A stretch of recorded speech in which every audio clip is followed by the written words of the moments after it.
I'm Alice, a 35-year-old office worker. Since my husband David, who is 2 years younger than me, was transferred, we've been temporarily staying with my in-laws. It's meant to be a short-term arrangement, but David seems to be getting too comfortable here. While I'm eager to find a place of our own and move out as soon as possible, the main issue is that I just don't get along with my in-laws, especially my mother-in-law, Susan. Her sarcasm, which was always present before our marriage, has only intensified since we started living together. Alice, haven't you gone shopping yet? Susan calls out with a hint of irritation. You missed the sale at the supermarket. You really need to get better at managing your time. Really? My company permits teleworking, but that doesn't change the fact that weekdays are still work hours for me. I can go shopping during the supermarket sale times. I've told you many times, Susan. I'm working during the day, so I can't shop until after 5 p.m. Susan, however, always finds a way to twist things. Always so high and mighty, and you still can't bear a child.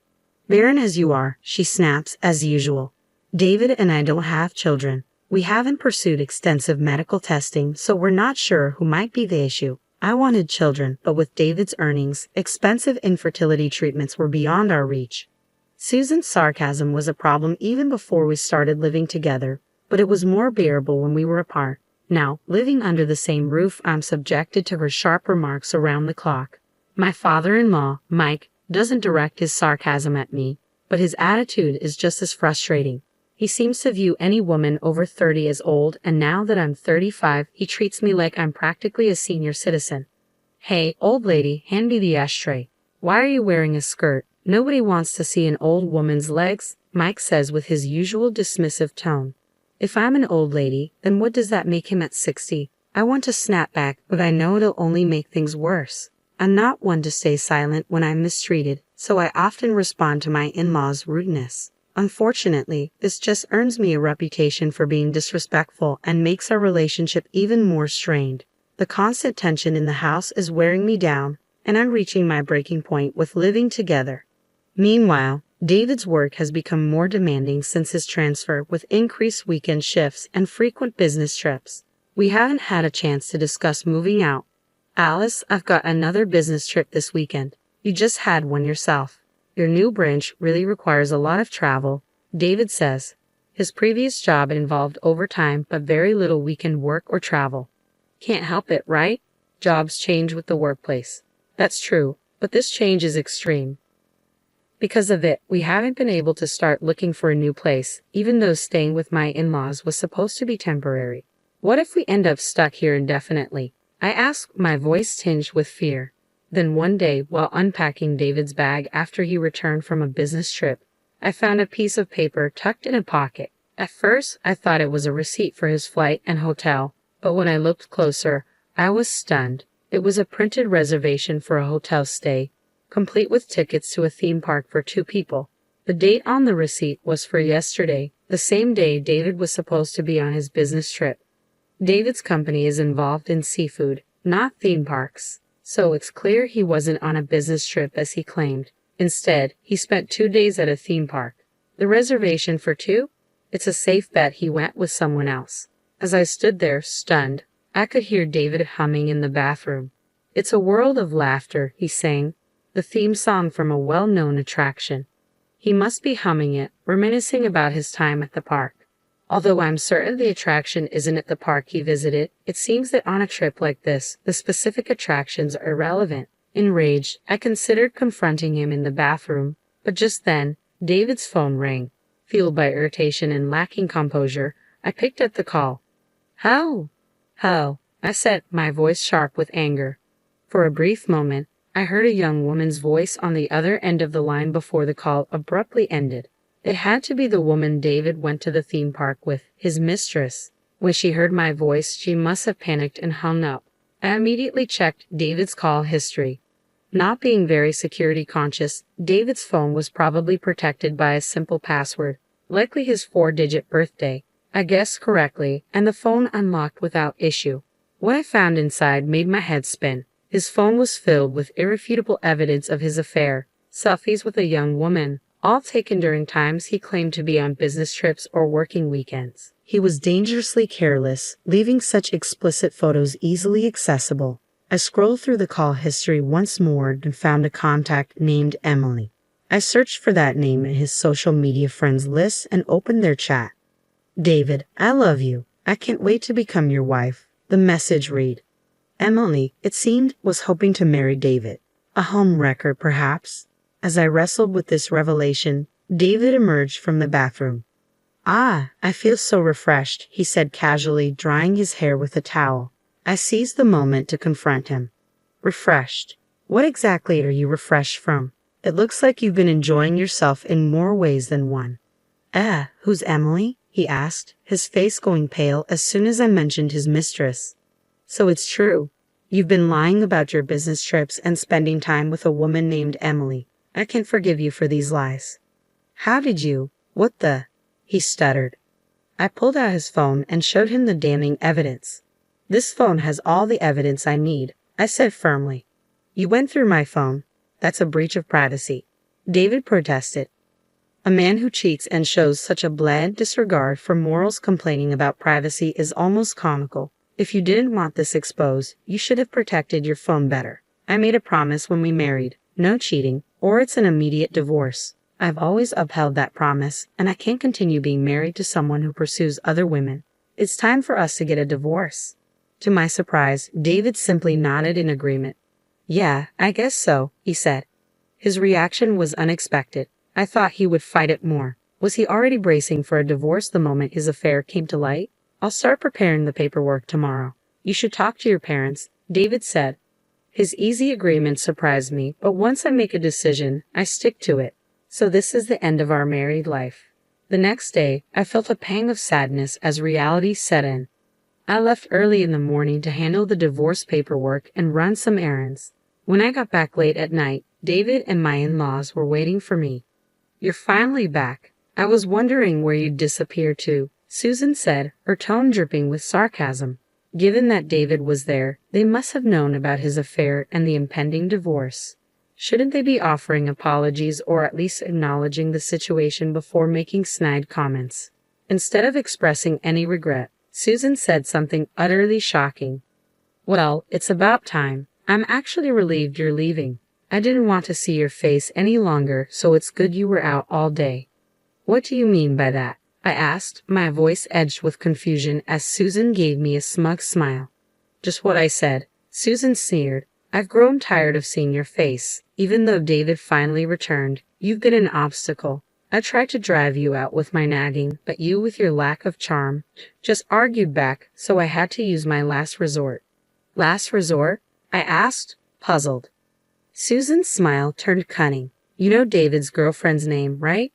Yes, it's Emily. Interesting, Susan said with a smirk. I have a friend at my social club, Catherine. Her daughter is a very polite and charming 25-year-old minus 10 years younger than you. Young enough to start a family. Then Susan dropped a bombshell. So I introduced David to Catherine's daughter. What? I was stunned. I couldn't believe Susan would openly admit to such a thing. You're telling me, Susan, that you orchestrated David's affair? Oh, don't make it sound so dramatic. I merely facilitated an introduction, Susan said with a dismissive wave. I was horrified by Susan's bold confession. The idea of a mother deliberately setting up her son to cheat and then bragging about it to his wife was chilling. Well, it had to be done, Susan continued nonchalantly. David is our only child, and we need an heir. If you had managed to have a child, I might have been more accepting, but you chose to focus solely on your career and never had a baby. Mike nodded in agreement beside Susan, making it clear that he was aware of her actions. Do you understand? A 35-year-old woman who can't have children is no longer needed. Now that you get it, you should leave right away. Susan pointed at me with a triumphant look. After a brief pause, I replied, I understand your perspective perfectly.